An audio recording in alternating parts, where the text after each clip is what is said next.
the supposedly irreparable damage caused to India's unimpeachable standards of hospitality. For this, they solely blame BJP's brand of Hindutva politics that they claimed, yes viewers, that they claimed was giving rise to brigades of Bajrangis warring to inexorably turn India into a Hindu Rashtra. Is this ire directed at, and let's just say it, Hindu cricket fans exclusively deserved? Not if you examine the facts, viewers. On several occasions, we've watched sports on telly and we've seen fans sing their favorite anthems to raise the morale of their favorite players. But viewers, none of them have copped the criticism that Indian cricket fans, Hindu specifically cricket fans, have copped at the hands of people like Udayanidhi Stalin and others from the so-called secular brigade. It's as if the fans know that while sports like football or cricket enjoy cult-like status on earth, they're all vulnerable to uncertainties that seem to be scripted by a bigger player. So they've learned the hard way that it is often futile to just place their faith on cricketing or footballing gods here on earth. At times you just have to go upstairs to the bigger player and to the higher altar. And so Pakistan's players and of course Pakistanis watching cricket will sing their religiously loaded national anthems lustily. Viewers, look at what some of these anthems say. Those are the words on your screens. They're suffused with religiosity. Cricket fans and players alike will even offer the namaz in the stands and on the ground, on the cricket pitch and around it.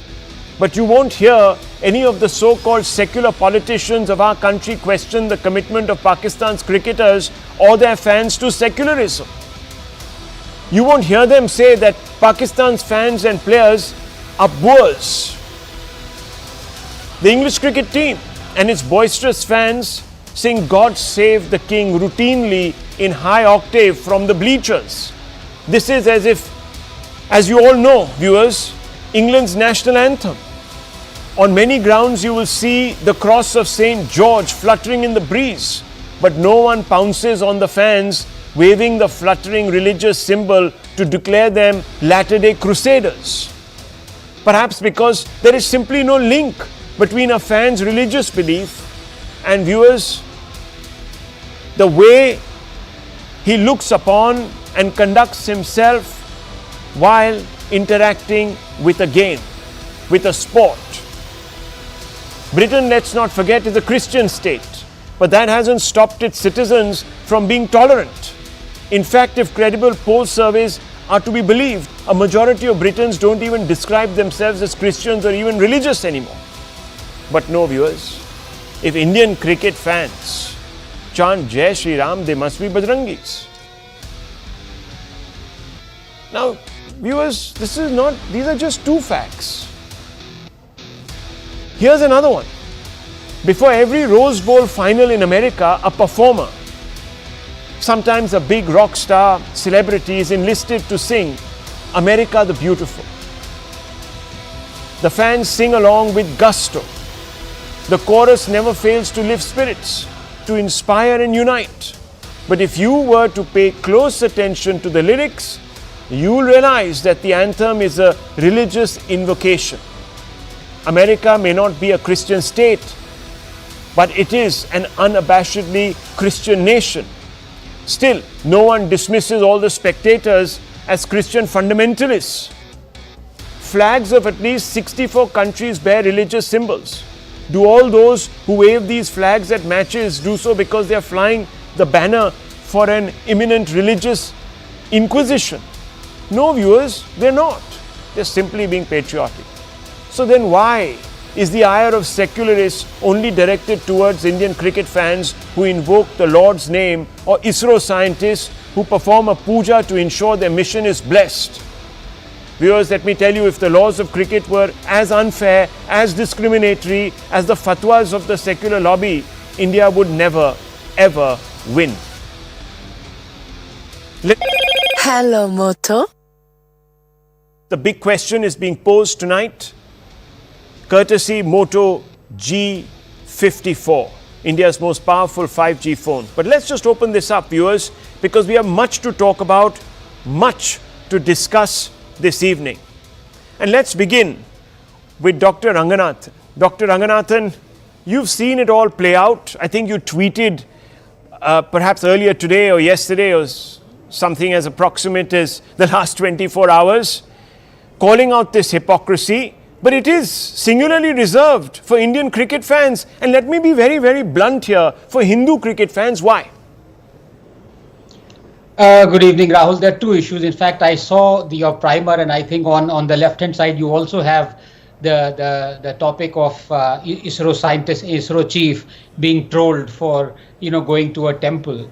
And on the other side, you have, Hindus being trolled for just shouting Jai Shree Ram. I think let's be very honest here. There are two issues here, and I'd like to delve a little bit philosophically in this, because to be honest with you, I think Hindus are tired of this perpetual guilt tripping and being at the receiving end of manufactured victimhood.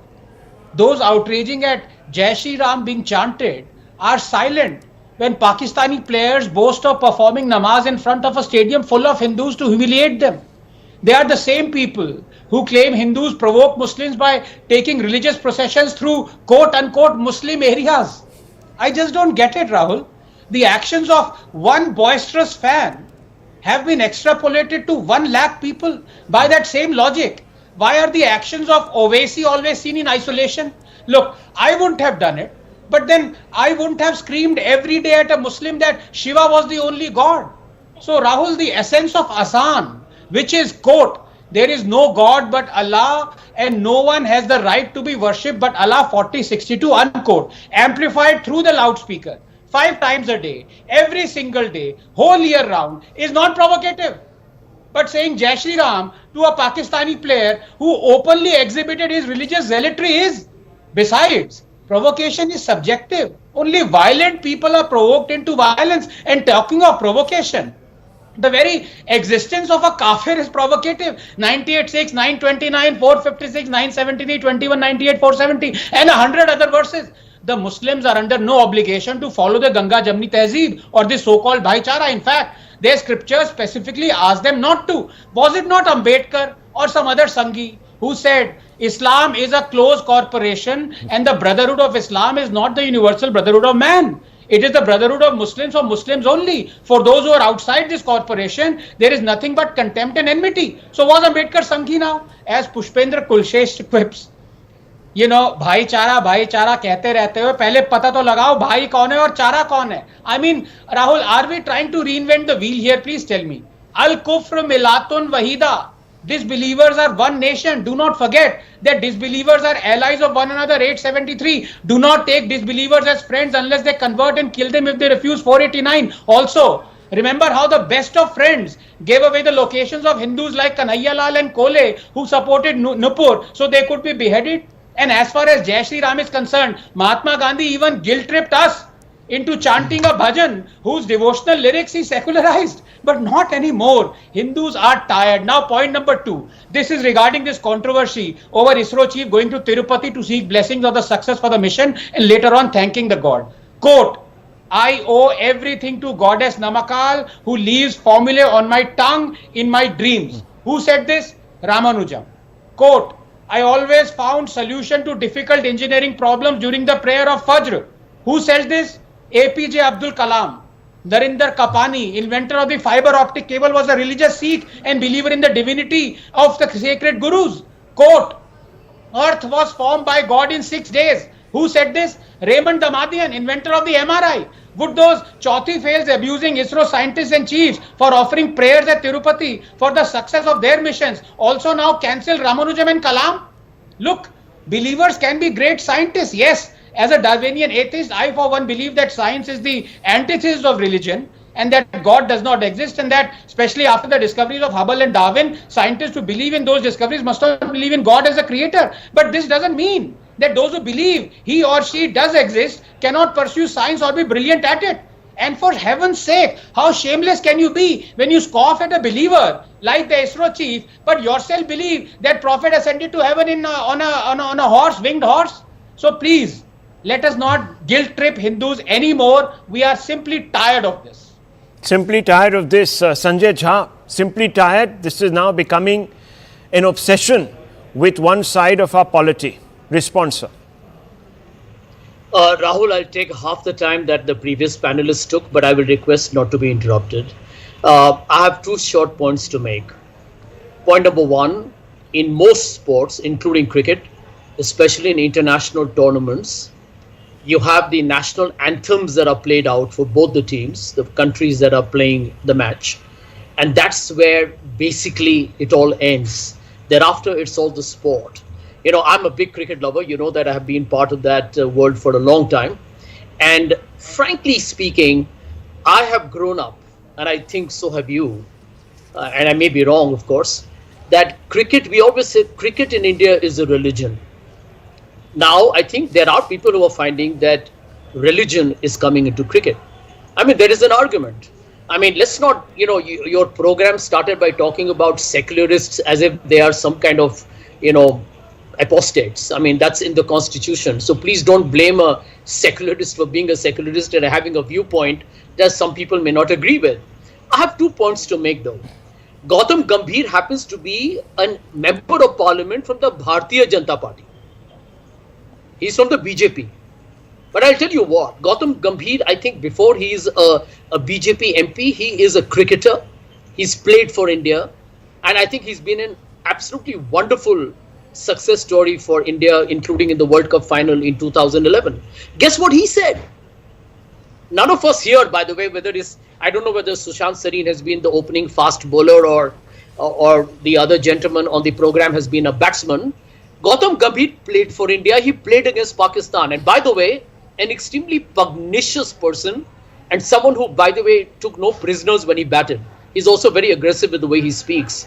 But even he went on to point out, Rahul, this is important, that the way the crowd behaved, he said that's not the way you treat your guests when they come to play in your country. My second point, Mohammad Shami plays for India, Rahul. I want to remind you, just in case you're not aware of this, I do assume that you will be aware of it. T20 match against Pakistan, he gave away a lot of runs and India lost the match. Do we remember how he got trolled? Guess who defended him? Then India captain Virat Kohli. Hats off to Virat. Standing up for his team member.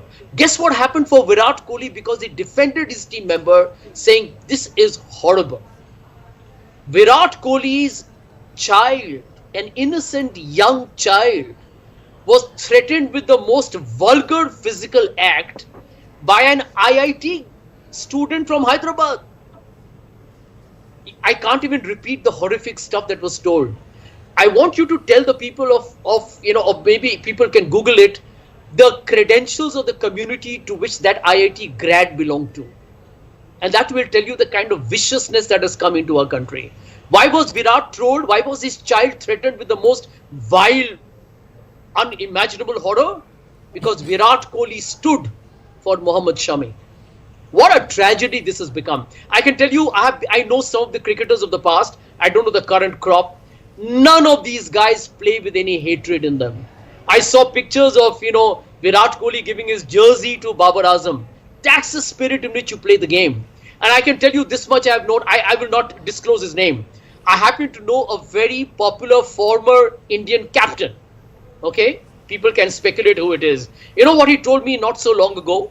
He said when we used to go to play in Pakistan, the kind of love and affection we got, not just from the public, but from the cricketers themselves, was incredible. And I am part of the political ecosystem. I'll agree with you, Rahul. Politicians have a tendency to polarize everything. But I think we should leave the sports out of it. I really would request you to do that. Well, let me just quickly, on 2 points, quickly come back to you, Sanjay Jha. Number one, sure. I didn't refer to secularists as if there was some lesser creed in this country. I refer to so-called secularists who now indulge in a new sport which is called secular cherry picking. So they pick up one stray incident or two, and on the back of that, to push their own sort of agendas, they manufacture a larger narrative. Now remember, viewers, none of us here are fans of people sitting around and picking on cricketers, etc. on the field. I think that much we must establish here amongst all of us, and I think Dr. Ranganathan also mentioned that he may not have done something like that. But the point is, viewers, what do you do when a player from Pakistan, a man called Danesh Kaneria, or before him, a person of Christian faith who went on to become the captain of Pakistan, said that all Pakistani players were subscribing to the Tablighi Jamaat outlook and they had converted to that certain belief system and were actively sitting and converting others, saying that if you did not convert, you can't play. And then we have people who go out there and persecute minorities because they don't happen to be TJs, Tablighi Jamatis. Viewers, when those players can't be true to their own, what will they be true to visitors? And Sanjay Jha has you believe that they are laying out the red carpet for you in Pakistan. Let me tell you, viewers, let me tell you, and you can look this up since Sanjay Jha referred to Google, what the population of Hindus, Sikhs and others in Pakistan was in 1947 and where it stands today. So much so, viewers, for the tolerance of a people. As I said, I began by saying, viewers, today, and I want to bring in Sushant Sareen. Sushant Sareen, the fact of the matter is that a large number of Indian fans lustily cheer for Bangladesh players. They give them standing ovations. For Afghanistani players, they give them a standing ovation. For Buddhist players of Sri Lankan origin, for the Christian hymn reading players of New Zealand as well as England, whose national anthems are really religious songs. We have no problems with all of those. But here, if someone gets up and responds to a provocation, it becomes, I don't even know what to say. It becomes an inquisition against Indian cricket fans. How do you see this? I see it with, a lot of contempt for these people, because most of them are in any case now the fringe. Sanjay Jha took one example, and I completely agree with him that that was a despicable character who tweeted that. But that same person was slammed by virtually everybody. I don't know of anybody who actually stood up in support of that guy, whatever that guy tweeted, that horrifically vulgar and despicable tweet. So for Sanjay Jha to make it as though that was the ruling framework, and the same thing has happened to other players. KL Rahul, for example, I remember the last match which we had lost to Pakistan, and there was this Twitter space which went on for about 6 or 8 hours, and you had to hear the kind of language that was used and how this guy KL Rahul was trolled in that particular space. Yeah, that happens. Cricket is, however, not a religion.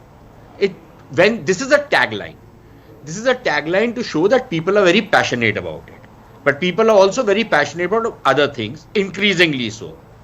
And Rahul, you are absolutely right. A lot of people have accused that this is very communal atmosphere. Where was the communal atmosphere yesterday when the crowds were lustily cheering for Afghanistan?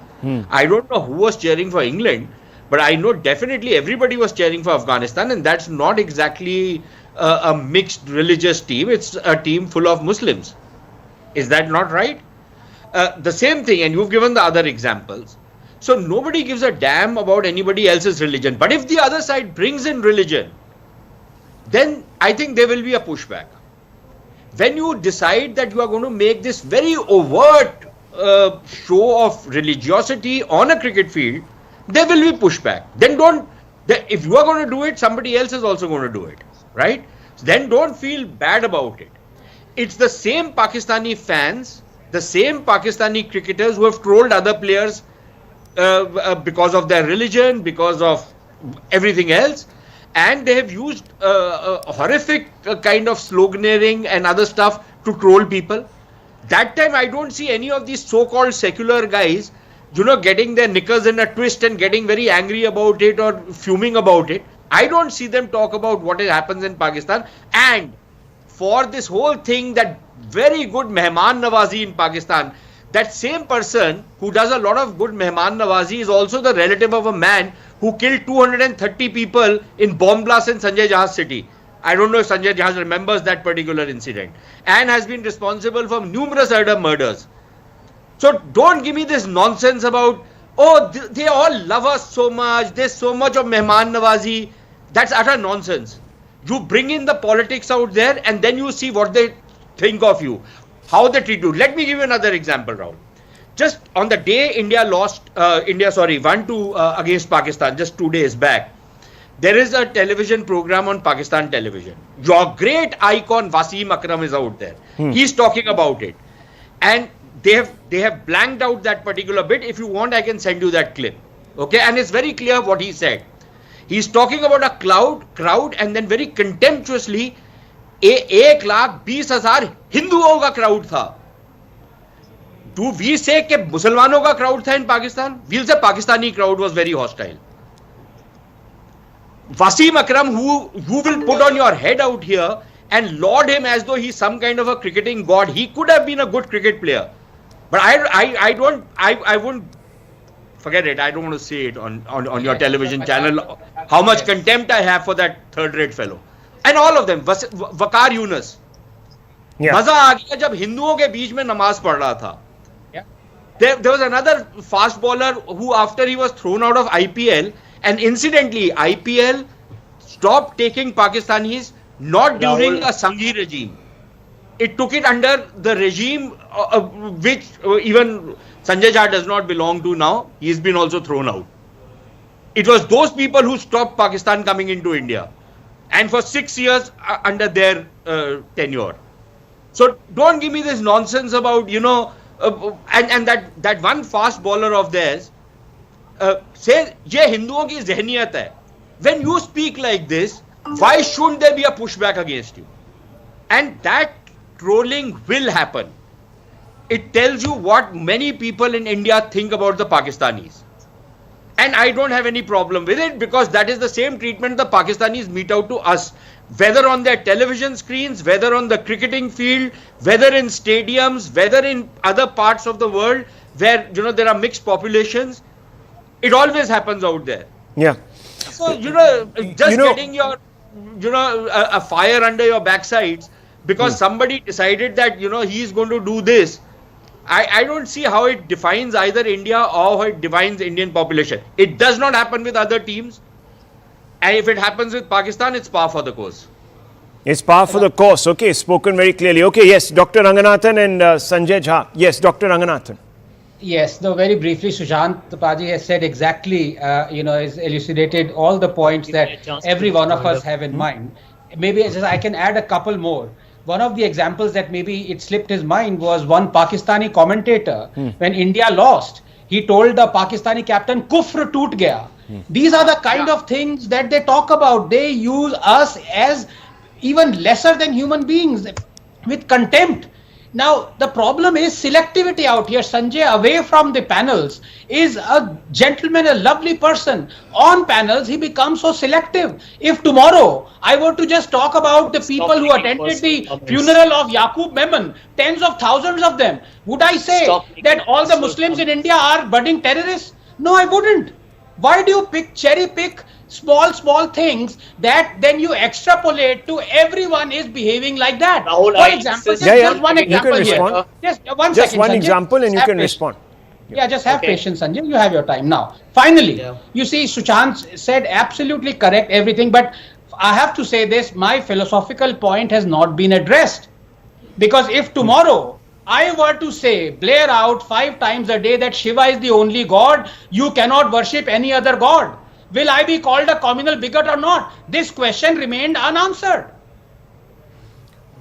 Very quickly, would he be called a communal bigot? Yes or no, Sanjay Jha, if he were to blurt out that Ram is the only God 5 times a day? Rahul, neither Mr. Sareen nor Mr. Ranganathan could answer as to why does a BJP MP and a star cricketer of India, Gautam Gambhir, believe that the crowd's behavior was extremely unfortunate. This is not some secularism as is being defined by many people. Okay. No, 1 minute. Let him finish. Let him finish. Second point. Yeah. Hats off to Virat Kohli and his better half Anushka for giving that young, I would call him as a retard, who used the most violent language. And Sushant Sareen was trying to be clever by half by saying, you know what, nobody supported him. You know, Mr. Sareen, what you should recognize, and you can't dodge it through some kind of intellectual sophistry, what prompted him, what gave him the gall to say what he said. That is the fundamental problem. You can't dodge that by some kind of, gobbledygook. Sanjay Jha, you're on very slippery ground. Point number What three. gave, no, 1 second. Can I ask you a follow-up question? Since you said what gave him the gall. You know, there was a former Prime Minister. There was a horrible crime that was committed in Delhi in 1984. Do you remember that crime? It was a massacre of Sikhs. Forget about the provocation. Since you don't believe that, provocations matter. Forget about the provocation. And it shouldn't. It should not matter. But this Prime Minister got up and he says, जब एक बड़ा पेड़ गिरता है तो फिर धरती तो हिलती ही है. Rationalizing butchery. What kind of mindset made him? Was he some sort of a bigot? Hindu bigot? I'll answer that. Yeah. I'll answer Please that. answer. You know what, Rahul, you don't have to go too far. I want to remind you of a chief minister. Arey bhai, I'm asking you a specific question. No. When I ask you a specific question, you will change the goalpost. If you want to know what sophistry is, this is what Sanjay Jha is indulging in. He said, how parts hamare 25? Who was he talking about? He was talking about terrorists. 1 second. Have a look. What is Dr. Ranganathan showing? You see, viewers, it's easy, as Dr. Ranganathan was saying, it's easy for Sanjay Jha, unfortunately, to cherry pick. When you pick that and you take it to its logical extreme, I only pulled out an example. Yes. Now, for example, okay, 1 second. 1 second. Gentlemen, we are speaking over each other. Mohammad Siraj, when he started bowling, in the first over or so, he gave away a lot of runs. Okay, I also have to go to Mr. Atikur Rahman. Follow Twitter closely to see what was said about him. Gentlemen, let's not speak. Yes, very quickly, Dr. Ranganathan and then Atikur Rahman. What is the mindset argument? Yes. You see, Sanjay, 1 second. You talked about Mohammad Shami being trolled. The first time, Sanjay, 1 second. Dodge mat karo, yaar. Thank you. Please don't talk over each other. What he doesn't say, Rahul, is that the first time Mohammad Shami was trolled was in 2016. This is Times of India report, and he was trolled by Muslims. He was saying, "Why the hell are you exposing your wife like this? Shame on you. Sharam nahi aati." So that Sanjay Jha won't talk about the trolling of Mohammad Shami by Muslims. He will cherry pick to the extent that it becomes absolutely obsessive and psychopathic. I'm sorry. Okay, so let me ask you, Atikur Rahman, look, you were talking about who condemned whom, how, not enough people condemned the IIT chap or whatever his name was, or people did or not. But I just want to ask you, for a moment, let's not forget that chap was prosecuted under the law. A large number of people, including the cricket fraternity, large number of politicians, etc., all stood up against that sicko and shamed him. But no one stood up for Anil Dalpat, Yusuf Yuhana, Danish Kaneria when they were told that either they convert or they basically get lost. One did. One from Yusuf Yuhana Muhammad Yusuf became the cricket captain of the team in Pakistan. Atikur Rahman, why would cricketers insist that only people of one particular religious sectarian affiliation can play the game of cricket? What is that? Where does that impulse come from, Atikur Rahman? And this is now very well documented. A former manager in 2007, when the Pakistan team lost the World Cup or were knocked out of the World Cup in West Indies, is on record to say they were only bothered about converting their fellow players. And even now, It has been said. So can I ask you, Atikur Rahman, why? Why do those players only believe that Muslims of a particular tribe can play cricket and no one else? And if they do, then they must be kufr. Rahul, a lot of religious connotations have been used in our debate, and I think it is uncalled for unless we seek or aim for a consensus or a closure on certain issues. Now, there should be a difference between boasting a religious action and performing an obligatory prayer, because the time is there and the obligation is there. Within that time you have to offer the prayers, and boasting is not related to namaz as far as I am sure about it. Now, if you believe that cricket is in itself a religion, then I said that why to call for these trolls and these fringe elements will be using their attire to bring in these sort of issues. Why are you and me wasting our time on your debate related to this particular issue? One of the panelists used religion and he used a hate speech according to the Supreme Court directions, that Quran and Allah is responsible for these issues, and whatever action he would like to say that we should not say Allahu Akbar because Allah is great, or I do not believe that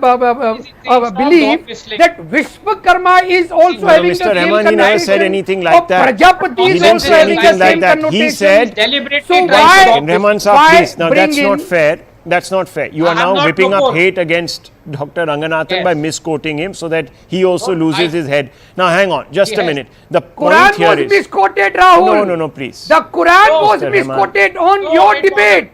Mr. The Rahman. Quran was Mr. misquoted. Rahman, look, The I am verses not of the Quran were mentioned. No, one Quote second. it correctly then. One What second. is- what is One this second, proof? one second, one So second. why What a is non-Islamic person is allowed to speak about the Quran? Oh, Why You are you speaking allow about a it. non-Islamic I cannot quote person? Quran. Will you I cannot allow quote Quran. me to have my I say cannot related quote- to look at what this guy. Look Ambedkar at this said shameless about person. Rama and Krishna and He's saying Yes, sir. I cannot even quote the Let me verses. tell you, this is No, still a you free won't country. allow me. Okay, let's not shout. Because I Let's do not not shout. have any Let's not command shout. on the religion of Hinduism. Let's Where not do shout. these people I come need in? to. How do they I earn need to. their One second. Why One this second, person let's not shout, was please. allowed to How misquote does the One he second. Quranic livelihood? verses? One My second. One simple second. question to One you, second. Rahul. I cannot quote Quranic verses. Quran is for everyone, even for believers and non-believers. Who the hell made you an Islamic Okay, scholar? You are 1 minute, 1 minute. misquoting. I'm lowering everyone's You are faders. quoting 1 out of second. context. 1 second, 1 second. Atikur Rahman Sahab, 1 second.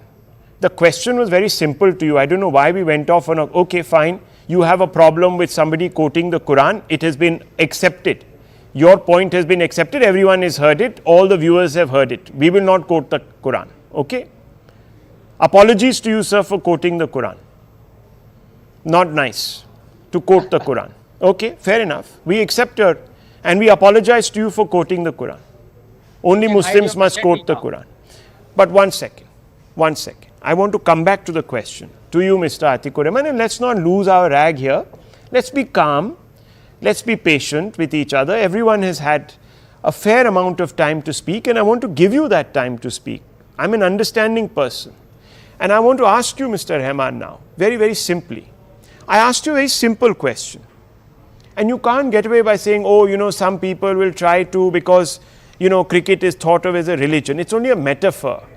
People love cricket so much that they think it as much or as great as a religion. It doesn't mean, sir, that it is actually, ritualized in the way that certain practices are associated with certain religions. It's nothing to do with that. It's a metaphor. So let's not misquote people. I'm only asking you, Mr. Rahman, if there is a team that believes that only people of a particular stripe can belong to that team, where does this come from, sir?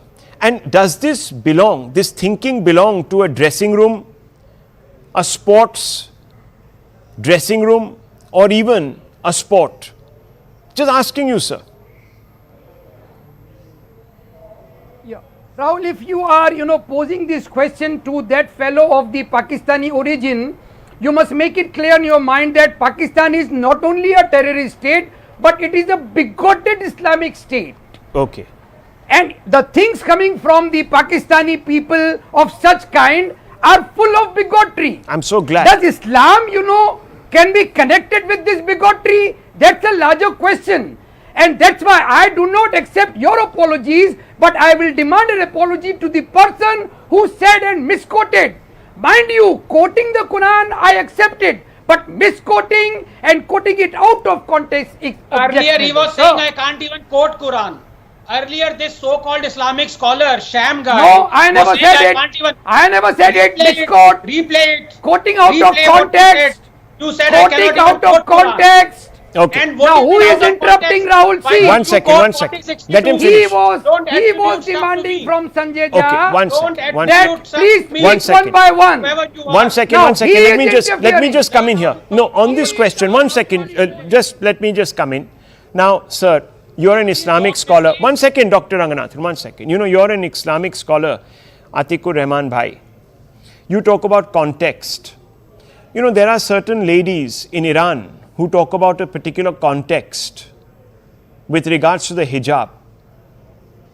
Do you know what is happening to them, sir? So, are we allowed to even speak about the context? That is the question I want to ask you, because if you do, you might be killed, as they are. And one has, of course, just won a Nobel Prize. Yes. Ask him to quote 489. Yeah, Do congrats not to take the one who. believers as friends unless they Yeah. convert and kill Okay. them. Look, I'm running out of time. Look, I'm running See, out of again, hate speech. No, please. I'm running out of time. I'm running out of time. The fact is, viewers, we're going to take a short break. When we are back, we are speaking to the Israeli ambassador to India, and he has a message to the ecosystem that you all must hear very, very closely. We're coming back in 3 minutes, viewers. Hello, Moto.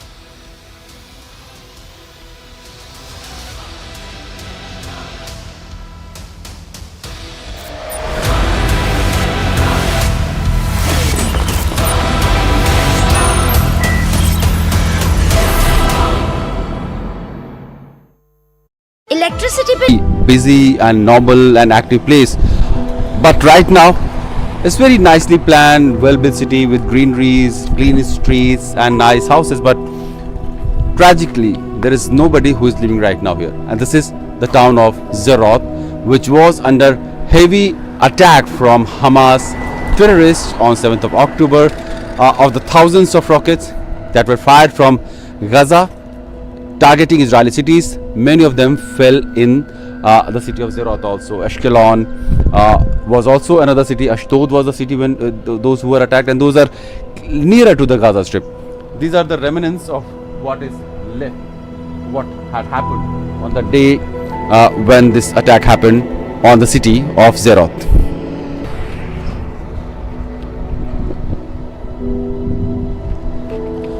There's an eerie vibe in the entire town. When we see this ghostly town, nobody around, and it wears a very the city wears a look that is of a utopian world where the city is built, nobody's there.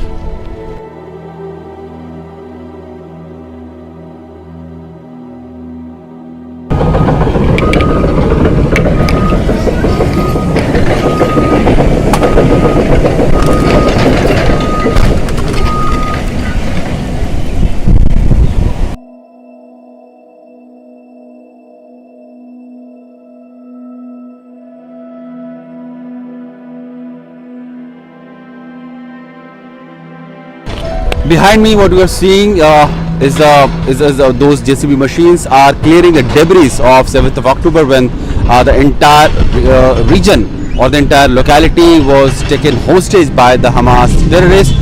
The police station, which is now in rubble, was also taken hostage by these terrorists, and about 20 to 30 people from the city were killed, including policemen in the police station. Several of the Hamas terrorists, about 20 of them, were also killed during the hours of gunfight that ensued following the attack of terrorists in the city. And as we have seen, the entire town has no citizen, only the reservists, the people, the police, security personnel, or some of the media persons have been around this place covering the story of tragedy, the trail of destruction.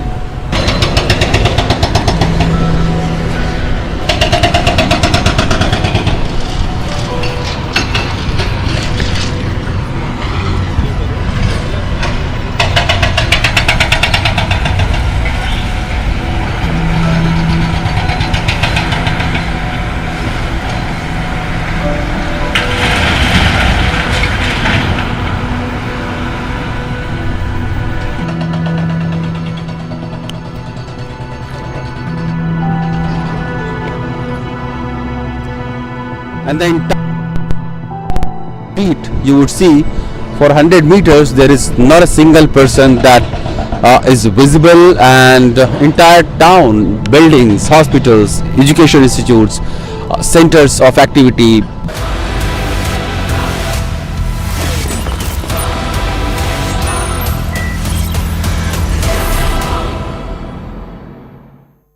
Viewers, we are here at the Israeli embassy with the Israeli envoy to India, Naor Gilam.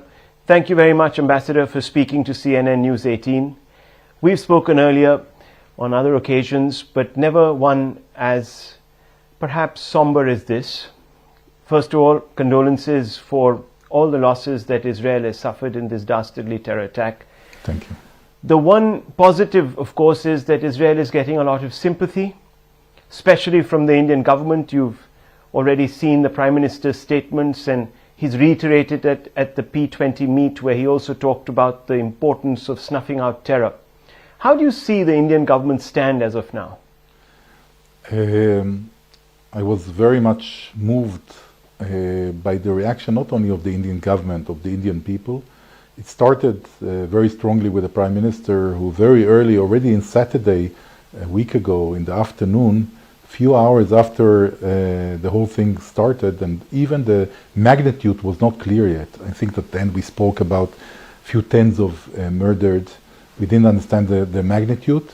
He already tweeted.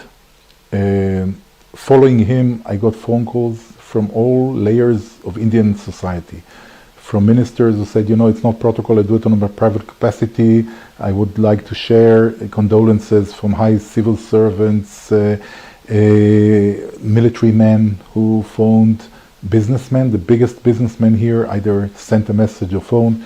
And on social media we are stormed with support and love. Of course, also of the other side there are also opponents, but the majority of what we feel is extreme warmth from the Indian side and support. It's a complex issue, as you know, and there are complexities that also have an impact on the Indian conversation, so to speak. In our country, we have a large number of, in fact, some would say the world's largest Muslim minority in our country. And obviously, when the Prime Minister took a position as he did, the opposition came out and said that, look, we should have been more balanced. What do you think of the view, the prevailing view, that we need to be balanced at this time?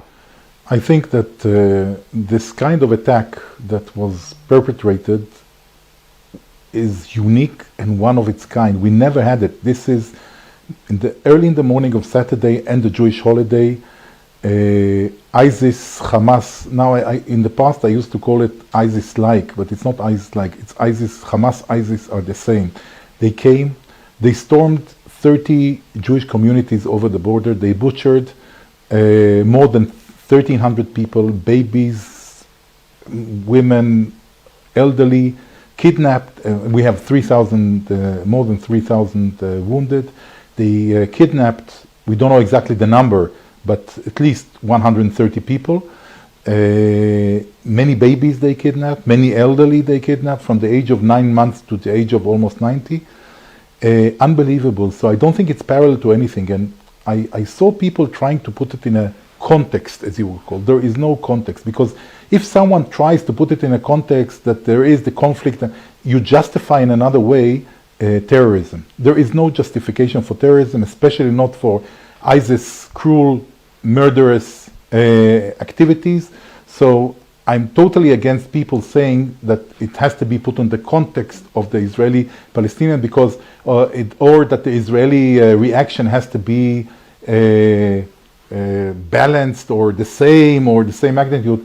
What do we have to now come and butcher and cut the heads and rape women? And this is balanced. You want us to do the same? All these reactions are really, really bothering for me. You know that we've had traditional ties with the Palestinians, and we have, of course, championed the Palestinian cause at international fora. Do you think that particular history is something that you are wary of personally as you go forward, and perhaps as this war intensifies? Do you think that the Indian government might be under pressure to course correct?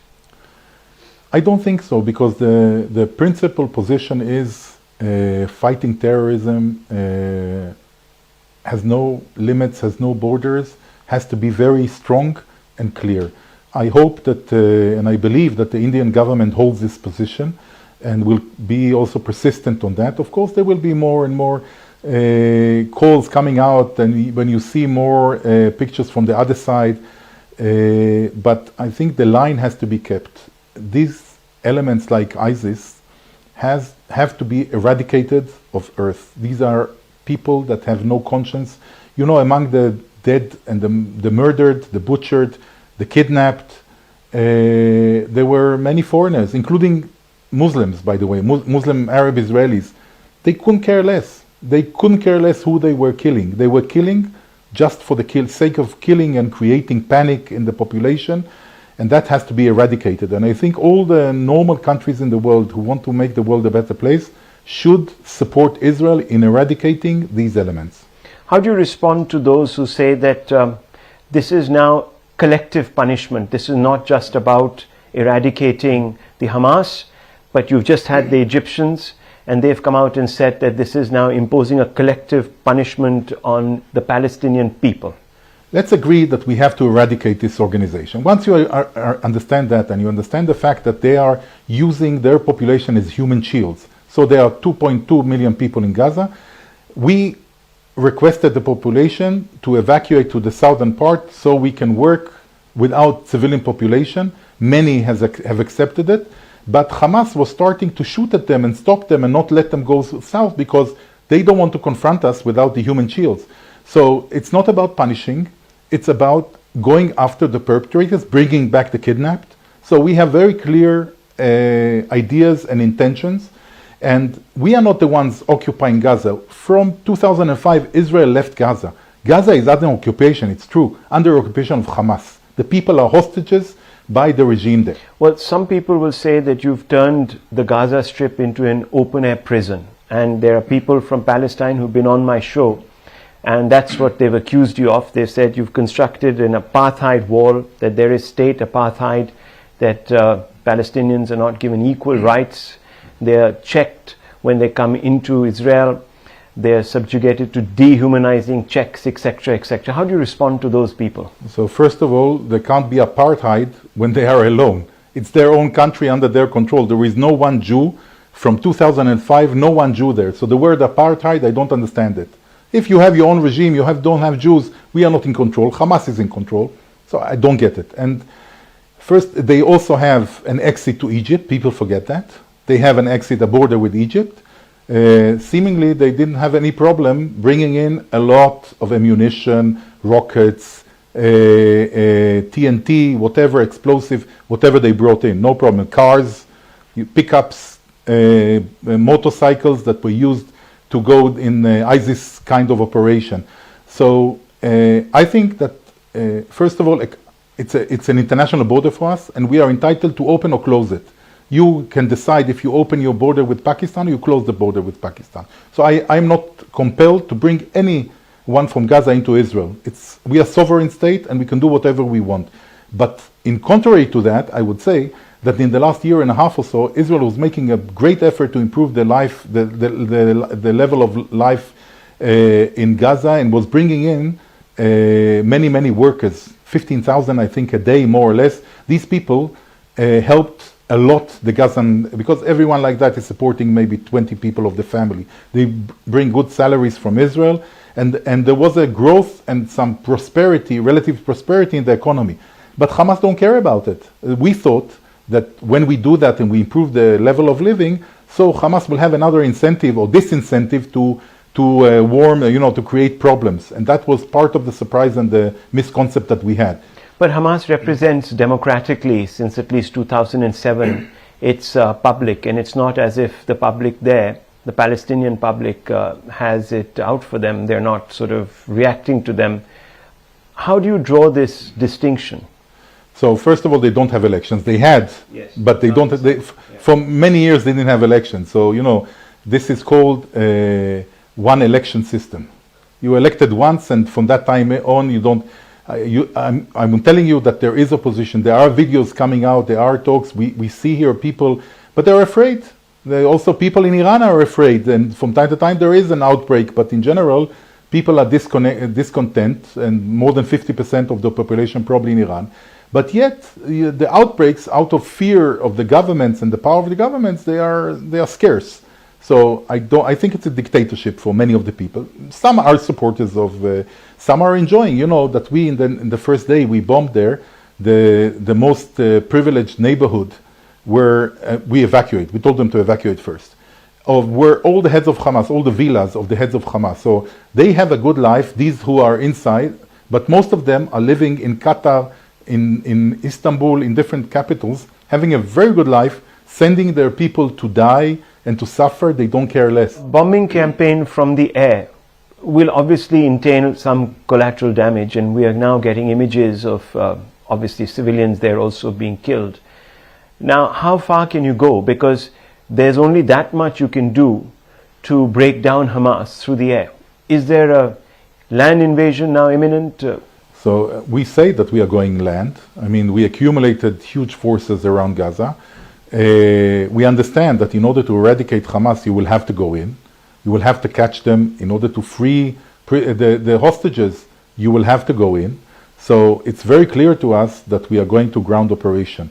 The timing, we'll decide the timing. For the time being, we are preparing.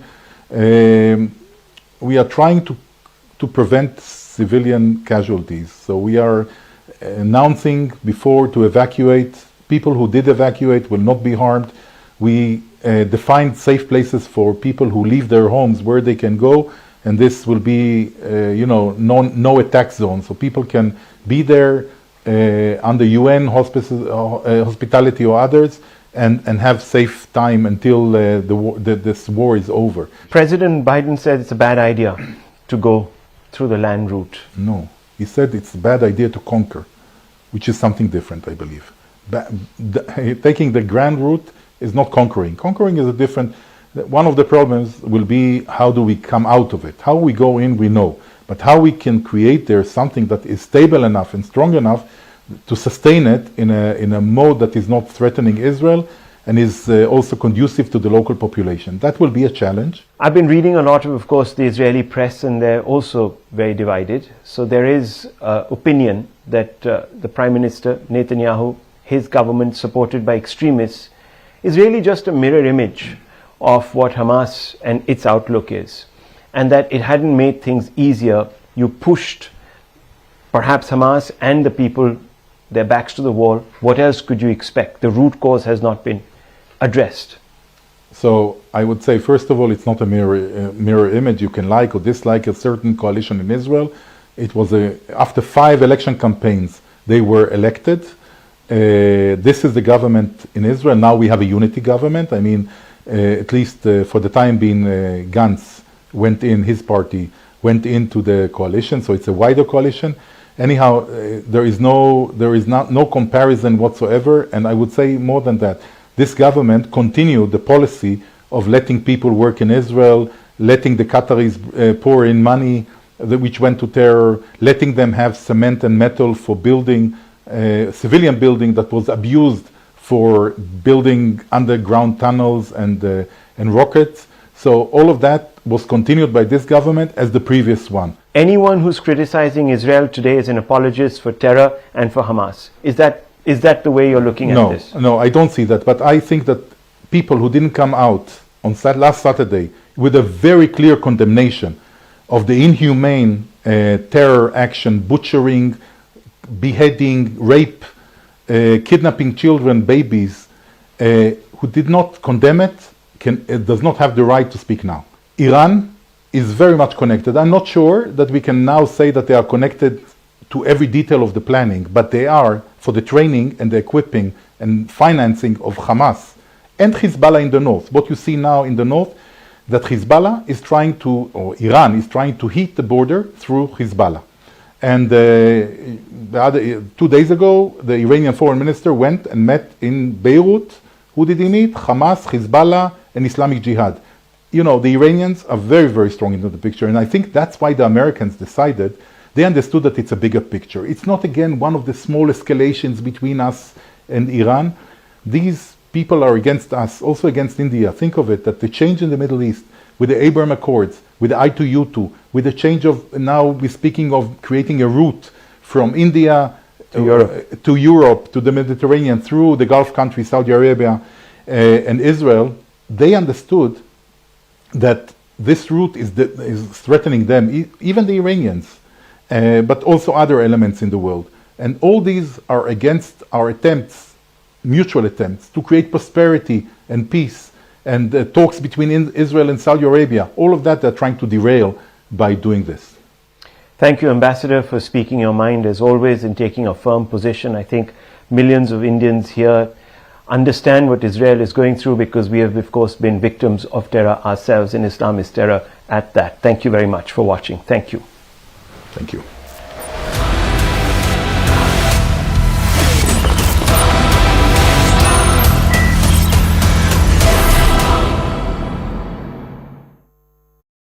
He's at Is empty, everything is vacated by the people of Sderot.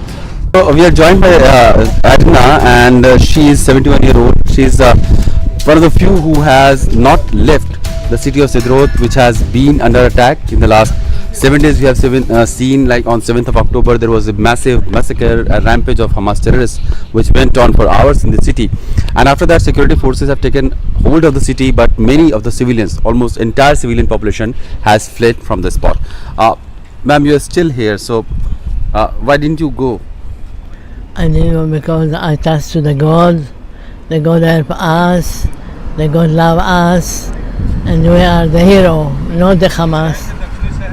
Because the Hamas are very bad people, and the God don't like bad people. So you had your family here who used to live here? So they No, have this gone? is the house of my father and my mother. Okay. They dead, so I live there. Okay. So most of the neighborhood people have fled? Yeah. Where have they gone? They gone to Eilat, Tel Aviv, Dead Sea. Yeah. Okay. So don't you aren't you scared of living here alone? No. Really no. Because I trust to the God. The God love the people. They good, not bad. Many of the Israelis have very fond connection with India, and many of them know India very well. She's also very fond of Hindi movies. What movies do you like, ma'am? Sangam. Sangam. Yeah. Okay, could you sing I that? never forget it. Okay, so when did you watch Sangam? Sangam in Sderot, in the cinema, yes. Which year? About 30 years, maybe 30 years. And you still remember the movie? Yeah. Okay. And talking about India, if you like, the Indians also lived in Sderot? Yeah. How many Indians in Sderot? About 4 families. 3-4 families. They have also fled. Yeah. So 3-4 Indian families from Sderot, they have also fled, and they were part of the community here. Yeah. So you see, the entire city of Sderot has been become like a ghost town. There are streets, houses well built, nice streets, and you will not see any single person who is still living there. Very few people like Etna, they have not fled from the spot. They believe in God, and they think that probably the Almighty will save them once again and for all. The town of Sderot, which used to be very hustling, bustling, wears a very deserted look. Streets are empty.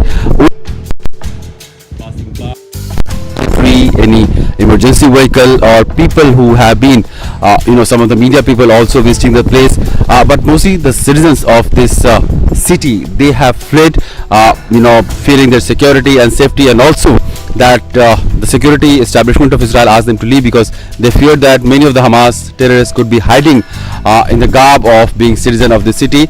So almost like say have fled from the city. The shops are closed, the schools have been closed. You will not find anybody around the place.